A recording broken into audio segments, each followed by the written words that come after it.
woman reaches a certain age, when someone says to her, or she tells herself, at your age, you shouldn't. You wouldn't. You can't do that. Well, here, on A Certain Age, we celebrate those amazing women who will, who do, and who can do inspiring things. Today, I have Denise Cesar, who has a really interesting story to tell. She was a speech pathologist, and then she had a horrific car accident which left her without a voice. And eventually, she turned it around and did something amazing. And for you women who want to look beautiful, you're going to want to watch this. Welcome, Denise. Thank you, Lee. Thank you for having me today. I'm so happy to be here. And I'm so excited to have you. I want to hear a little bit about your story. So you were a speech pathologist. What does that mean? What did you do? Okay, so as a speech pathologist, I work with special needs children on their language intervention and speech patterns. And in the school system, there's a lot of challenges. But I went to school for that, and I love it. And I still do it. And what ages are you working with? Okay, so I work from kindergarten to 5th grade. Right, wonderful. Yeah, they're wonderful. And how many years were you? Oh, I'm doing this 23 years. Oh my goodness, you've helped a lot of kids. Yes. But now I know, so you've done this for 23 years, and then there was an accident. Can you walk us through what happened? Well, I was in a car accident with my family. Luckily, we weren't hurt, really severely, but it did affect my voice because I was the one with a car accident side of the car, the seatbelt, with my voice. And as you can hear, I do have, unfortunately, that caused me to lose my voice. And 2006, from 2006 to 2011, I had no voice. At all? At all. Well, it was spasming, and you couldn't really even understand me. It was not a clear voice. It was very broken and choppy, and you could not understand me. So that became a very dark time in my life, and I had to push through with work and trying to fight to keep my job, which I did. Morphing through with my own family life and trying to get out of the darkness to the light. So it was very challenging, but I got to a point where when I was fighting them, then I met a doctor that I give Botox injections every 3 months to speak. So that was kind of took me to the next level. But in between that phase, I thought about my products that I have created. I created the company T-Suit, fits everybody to a T. So when you're in that process of darkness, sometimes the creative energy, when you're not really expressing all your feelings inside, that's how it kind of came to be. All right, and I just want to understand that a little bit more. So you're talking about the darkness. How long was it before you could actually speak? So it was 2006 to 2011. It was 5 years. 5 years of challenging, people saying, what, I can't hear you, not being able to go through a drive-through, not being able to speak on the telephone, working where I had to really, I needed accommodations, and at the time, I didn't even realize myself I had a disability, and that's something that people don't realize. I needed help, and no one wanted to help me, but once I realized I had a disability, then I knew what I had to do to get to the next level at work. And I had a microphone then, and I got them to give me things to make me be able to do my job. But within that, with my voice being the way it was, and I was able to work, but then in 2011, after a lot of research, because I am a speech pathologist, having an ironically speech disorder, I knew too much, so I didn't want to actually try the Botox in the beginning because I know too much. It does atrophy for your vocal folds. You do get an injection that paralyzes them. So I knew the medical part of it that kind of gave me a little fearfulness, but I'm lucky that I found the doctor that I did, and I do go, and it is successful. It's not successful for everybody, so I am fortunate. So then, and you said you need injections every 3 months. I get 2 injections into my vocal folds. No anesthesia, nothing. Poke, stick, done. It's challenging, but I have to do it. I have a lot to say, and I have a lot of things to do. So getting my voice back made me even that much stronger, pushing me to the next level. When I was in that dark time, it made me, I became even stronger because of that. So, and then back then I was 42. Fast forward like 15 years later, now I'm 55. Different, your mindset is different. You know that you could really overcome a lot. And what kind of support did you have then? I think you said was it your son who supported you quite a bit? My son, my husband. Even at work, I have another friend who's a speech pathologist who's with me on this journey of the T-suit as well.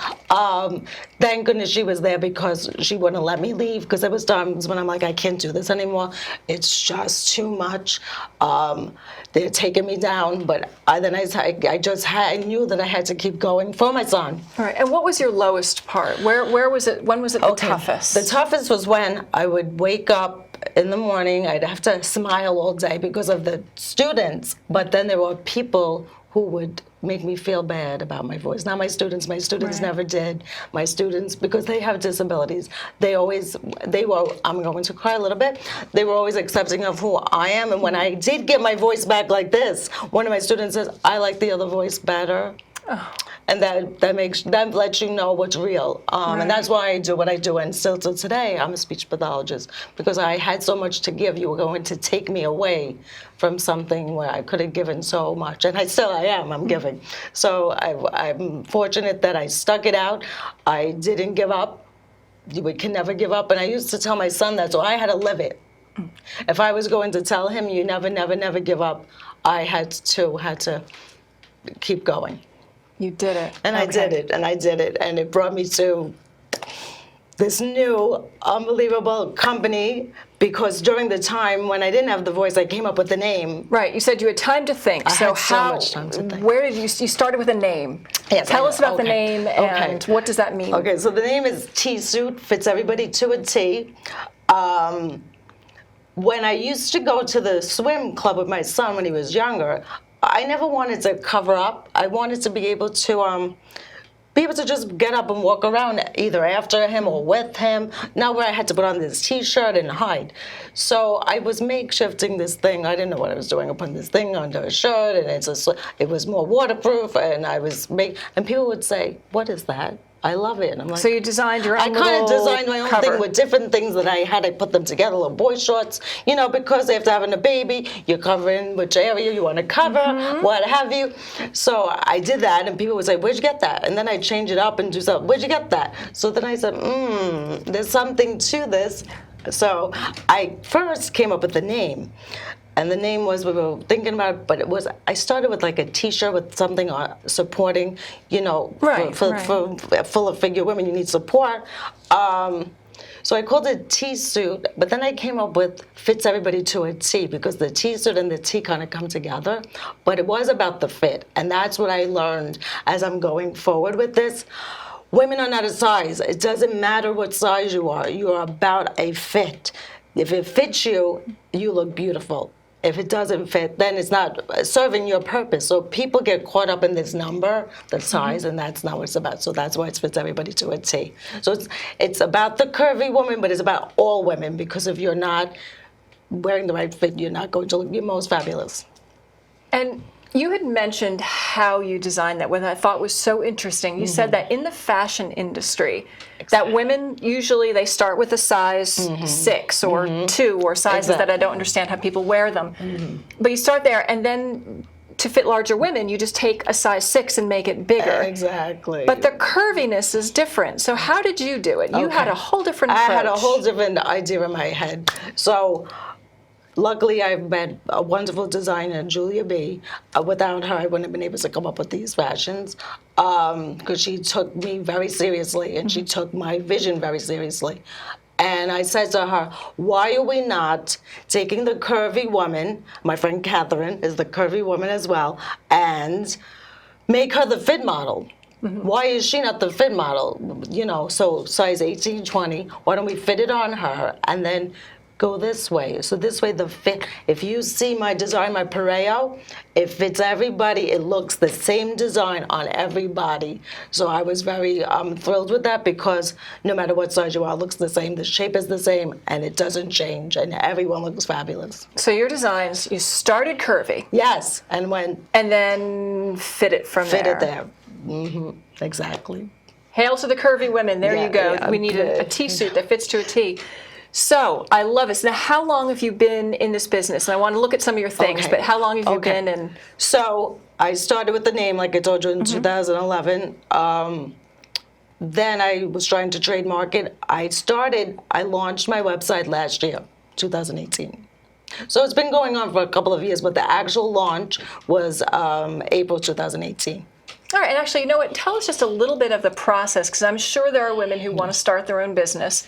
It's a challenge. So you came up with a name, you found a trademark. Right. What does it take to start a business? Okay, it's a lot of, like you said, it's a challenge. It's a challenge. It's a challenge, but not only is it a challenge, it takes a lot of learning. You have to learn from people. You have to learn from people who have knowledge. I was never in the fashion industry.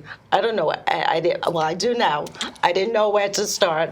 I had to start with what I was lacking. Even though I was creating things, I needed a design. So all these ideas in my head are great, but if you're not putting them to paper or to putting them to become something, they're going nowhere. So the challenge is, first of all, the challenge is when you're an entrepreneur, you are kind of on your own a lot, but you have to gather resources to learn. So that was my first step, learning about the fashion industry, meeting with my designer, because I'm not a designer. You can't be everything. If you're an entrepreneur, you're creating a company, you can't be everybody. So also building a website is challenging. Exactly. All of these things that are still changing and ever changing, and a business will always have to morph. So I learned that too. You can't just stay, you think you got it here. It's never ending. There's always something else to do. So those are, if someone's starting first note, to never give up, that's my motto. If you make a mistake, you're going to make many. And you have to learn from them. You're going to make many. There's many. But as you make mistakes, you find better ways of doing things and you move from there. One other thing I could say is, like I said, have a mentor, follow people that have done it before. Social media is really big. I'm just learning how to do that at this certain age. At this certain age, it's not so easy. But if you tap into it and look at other things, but you always should be yourself. Don't ever change who you are. That's one very important thing I believe about being an entrepreneur or starting a company. Have your vision and don't ever leave it. That's one thing. You should not change your vision. Your vision and your brand. I always hear that who you are is your brand. That's who you are. All right, so why don't we take a look at some of your things, because I love your products. Okay, so I'm going to show you. That you've created and designed. Let's put this back out a little bit. Okay, so tell me about where you started. Why don't you come right over here? Okay, I'm going to come over here. We'll take a look. So if you see this, now this is a cover-up, kind of like what I makeshifted when I was doing my little tricks at the swim club. So this is a swimmable cover-up. So I'm going to show it to you. When people put on T-shirts, they become very soggy and wet and hang down. This is very well made, first of all. The fabric is fabulous, and it's from Milan, Italy, but the back is sexy. We're not covering up. We're accentuating the body. We're not covering up. I love it. So you can wear this over any bathing suit. So guess what? For the first time in my life last year, I actually wore a bikini top and a little skirted bottom. I wore a bikini top underneath that, and it looked fabulous. If you check out either my website or Instagram, you'll see me with it on, because I'm real. And you go into the water, and it dries in less than 5 minutes. So no more big T-shirts. No big T-shirt. You're going to wear this beautiful cover-up. This is the T-suit top, suit under it. And it comes in a dress. And what I have to say about it is that people are wearing it now. What's the boards? The boards. What is that thing called? I forgot the name. When you swimming. So when they're surfboards or skimboards, canoeing, all of these water sports now. And the sup, right? When people stand up. Exactly. Yes, thank you. It's a weird word. It's a supping, right? You sup. Yeah, exactly. I don't know anything about that. But anyway, people in activewear too are liking this because they could still have their swim, but you don't always want to just be hanging out, like everything hanging out. So even like I was saying before, when I wore a bikini top, it actually gives you a better shape. You know, sometimes some one pieces kind of weigh you down or whatever, but if you have a bikini top on, it does support you better. So like your core looked better in this, and Right. it was all really awesome. And like I said, it's very sexy. Why do we have to wear, why, because I'm 50 or 55 or 60, do I have to wear something frumpy? That's ugly. You can wear something beautiful. Yes, I need something beautiful and sexy, beautiful, and just making you feel beautiful from the inside out.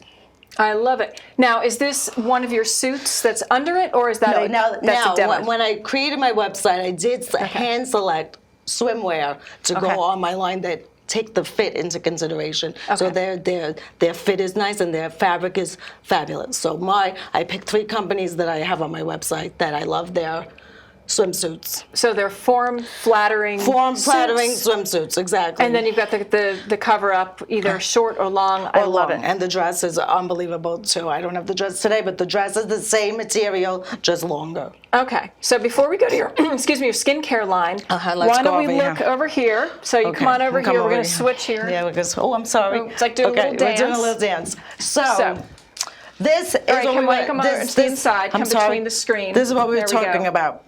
Remember I said that there's the Pareo that my friend was the fit model? Yep. See how this design? This is the pattern. It's not just a piece of material that you just wrap around your body. So it's got a curve to it. It's got a curve to it, and it kind of just goes around the hips. Goes around the hips, and it shows.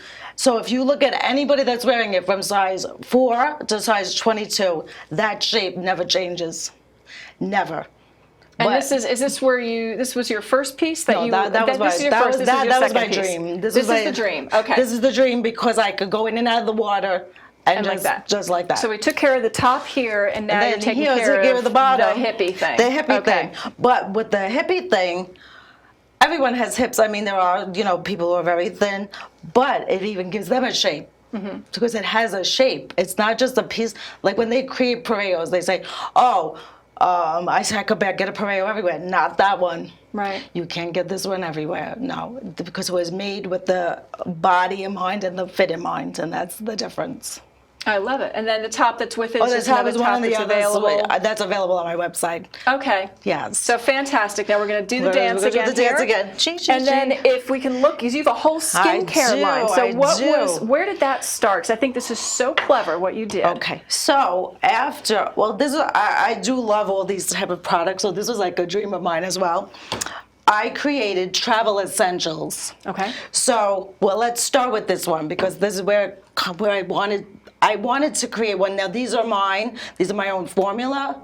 I created the formula that's in these little bottles here. Okay. So Clean is a delicate hand wash when you're on vacation. You want to rinse your either swimsuit or anything that you have that's delicate in this rinse, and it smells. Oh my goodness. So. All right. So you hand things off to me here. I'll hand these off to you. Okay. Now. I'm just gonna check this out a little bit because oh my goodness. Oh my goodness! It smells like the beach. It smells like the beach. It smells like the beach. And it's such a clean scent, and when you kind of rinse So interesting. So it's a powder. It's a powder. And you invented this powder. Mm-hmm. And so you take it with you on vacation. Yes. You clean your suits out. Oh my goodness, that is so and you just hang them to dry, and it's awesome. The best thing about this, there are other companies that have the liquid. Once you open the packet, then you gotta either just get rid of it, it's smelling everywhere. So powder was why I thought of the powder. I love it. But this is so awesome. Now I came up with how to hydrate yourself on the beach. So this is a little bit of it's a spritz. It's a hydrating spray to keep yourself cool and hydrated. Ooh, you feel like you're on the beach. You do. It's like the sea mist. Oh, it's amazing. It's like sea mist, exactly. But it's a coconutty. It's called Aloha Love because I love Hawaii, and soon, hopefully, one day, these will be in Hawaii. I love it. I have a vision for them to be in Hawaii. Then we have, this is my most popular at the moment. Okay. It's called Glow, and it's to enhance the skin you're in. So it's not an SPF. It's not a self-tanner. There's no residue, but you pump it. You see, and then it has a little color, but when it goes on, it enhances your skin you're in.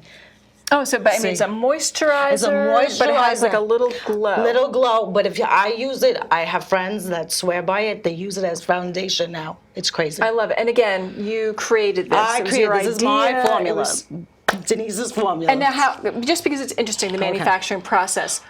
Where do you make this? Is this something you make in your kitchen, or is this something you have? No, you create the formula? I had to find a lab on Staten Island. I went to a lab on Staten Island, and I told him all my visions of what I want them to be, and we sat and we talked about how I wanted them to smell, how we would do it, and lo and behold, and this laboratory created this for you. The laboratory created it for me. And now, what about package design? Again, that's another thing. That when you're an entrepreneur. The logo. Yeah. So this is my logo. It's a butterfly. It's a butterfly, and and if you look at it, it kind of looks like a bikini. Yeah, I see it. It's a shapely butterfly. It's a shapely butterfly. I love butterflies because of that whole time of my life. Butterflies were very instrumental in getting me, messages and stuff back then, and the butterfly means a lot to me. There's a lot to this story, but the butterfly became my logo. But with that, see, the colors are very summery, feeling very light and airy. So that was the packaging. Of course, I wanted my logo because my logo is that's what's going to represent me when people finally know who T-Suit is. The packaging, of course, I found the bottles. You have to go and find bottles. I had to go and get labels made. It was a whole process. So talking about that with starting a company, there's always something. And things go wrong, and things don't always go smooth. I mean, I was fortunate to get my, on the first time, because I wanted them clear. I wanted them to look clean. So it was a process. No, fantastic. And I think that people don't necessarily realize that many people who are technicians, right, they create a business around what they're good at. So, for example, someone might say, well, I was able to design the product that's in it, let's just start a business. But they don't realize there's so much to it, right, between packaging and trademarking and bookkeeping exactly. and marketing and social media. And finance, there's so much. So, but then you finally have your product, which is so great. It's amazing that I have 4 travel essentials right here to go along with my summer wear. I think that they match. They're like a match made on the beach. They're match made on the beach all together. So Cool is an lavender aloe, cooling, refreshing, windburn, sunburn, extremely dry skin. This is awesome. You have to love lavender, though. You do have to love lavender. I always tell people that. It does. It smells like fresh lavender. It does. I know. You can buy sachets for pillows and things that have that same light scent. That's lovely. The thing that makes it cooling is the aloe. So between the healing, lavender and aloe are both healing properties. So it's an after sun. I would say it's after sun, but you could use it for extremely dry skin. People have told me it helped their eczema. I'm not making a claim, but they told me it helps eczema or anything severely dry skin. You could put it anywhere. I mean, but my travel essential, I say after sun, windburn, any of those sports when you're outside, this would really be a great thing. And then I told you about glow, so we're good. Yeah, that's everything. So it's amazing. Fantastic. Yeah. So let me see if we can grab our chairs again here. Okay, let's see. It's a little bit of a dance, but we can do this. We can do it. We can do anything, right? Yeah. This is the magic of TV, everybody. We've got to do these little things. Here we go. All right. Get me back so up. we saw all the products. So do you think? I mean, you very bravely started this in your 50s. Exactly. And I hate. I mean. Accidents are never a blessing, but do you think you would have been able to create the T-Suit and your product line and all that if you had not gone through this dark time of recovery? And because you said it gave you a long time to think. I mean, so you really took a lot of lemons. I did. Yeah. I think without that period of time did catapult me into being a much stronger, braver fighter. A fighter. Okay. A fighter, not in a bad way, of fighting for myself, fighting for what I believe in. And I always fought for my students, fighting for them. Yeah. So then finally I had to fight for myself.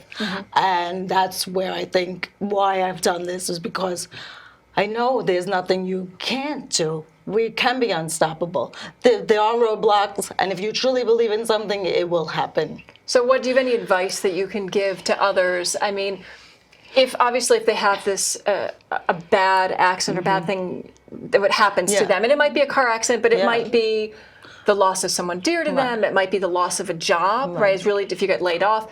What is your bit of advice? How do you what do you need to get through that? Is it your own mindset? Is it your family? Is it who you put around you? What are some of your Ultimately, secrets? yes, you need a balance of other people who do believe in you, but ultimately it's your mindset, and you have to really know that you can do it and feel powerful within yourself that you can get through anything. And if you really want it, you will do it. You'll if do you it. really want it, you will do it. You will. And now, how do you feel about the future? So you're just getting started. You've been doing this for 2 years. How do I feel? Is this the start for you? This is the start. Yes, Okay. this is the start of a new beginning. As I'm still, working as a speech pathologist, I have a few more years of that I have to finish because I could retire soon. And I'm not retiring. Obviously, as you see, reinventing. So what I'm saying about that is this is an all new chapter, and there's more to come. You just keep going. I have more ideas already spinning in my head. Creative people never stop. Sometimes I don't sleep. The challenge is I got to sleep at one point in time. But I feel like there's so much more to come. Watch out. So can you give us a little secret on something? Do you think you're going to expand your fashion line? Do you think you might expand the skincare line? Or do you think you might do something completely out of the box? Well, you see, I have a few. I want to do different design, not the design itself, colors, patterns in the swim top and the swim dress. So I have that in the back of my mind to do next. My vision is to get it to people. That's my next step. I think my next step is to have people to know really who T-Suit is, and my vision about women feeling beautiful inside and out, because I think that's my vision. I want people to feel good about themselves. I want a woman of a certain age to feel sexy and powerful and know that they can do whatever they want to do and walk around and not cover up. Or if you're going to cover up, cover beautifully, right? Exactly. Cover up in a sexy way. Exactly. And I think I was on social media today, and you always see these ads for losing weight and exercise, which is fine. It's fine. But what I love is you can be who you are and get into one of your outfits and feel better about yourself right away. Exactly. Without having to wait 60, 90 days or a year. Right? I'm going to lose that next 10 pounds before I put that on. No. You can put that on Wear right it now now and walk and feel proud and feel beautiful and proud and just powerful. I have to use the word powerful. I use the word Wonder Woman as part of we are Wonder Women. Because doing this, like we said, is not easy. But at the same time, oh my goodness, how uplifting, how wonderful is that we will create these things and more women to come to do that too. I hope I'm inspiring women to get out there and live their dream. But if you're not doing it, it's not happening. You have to do it to make it happen. You can't just dream it. Well, you are very inspiring. Thank you so much for coming today. You are an amazing woman. So thank you to all of you who've joined us, and I hope you just feel empowered by the beautiful things that Denise Cesar has shown us and has created for us. And we'll see you next time on A Certain Age.